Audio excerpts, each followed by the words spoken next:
This is April in Sweden. 2 days ago it was snow. A few days before that one it was sunny, warm even. And then it goes up and down, and now it's minus degrees in the morning and it floats. And this is the insecure part. We are going from the winter to the spring and towards a summer.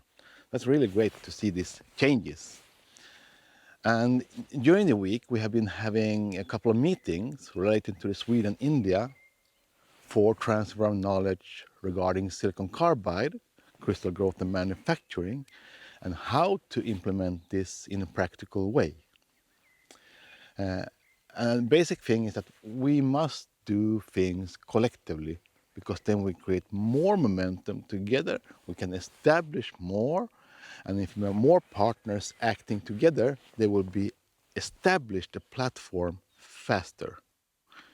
If we would do this individually, it will take longer time, and you need to find the resources, and then you'll be competing about resources, so someone will make more progress than other ones, etc. Then it's better to come to a base level about silicon carbide in India to get started with R&D, industrial R&D, and planning for how to have the manufacturing and the new business models for the manufacturing to be competitive in the future.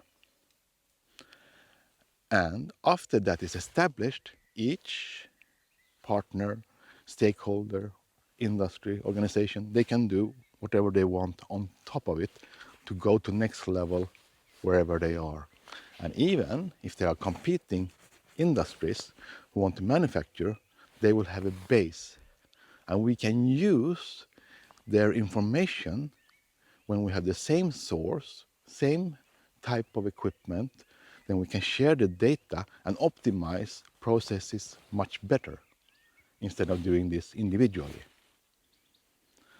So this is the first working point of how to address the silicon carbide to India using the Swedish competence, equipment and manufacturing experiences, and of course innovation. So that's good enough work for 1 week, and now it is weekend and time to enjoy a little bit of the nature. And if you listen carefully, you can hear all the birds which are in the background and making life nice.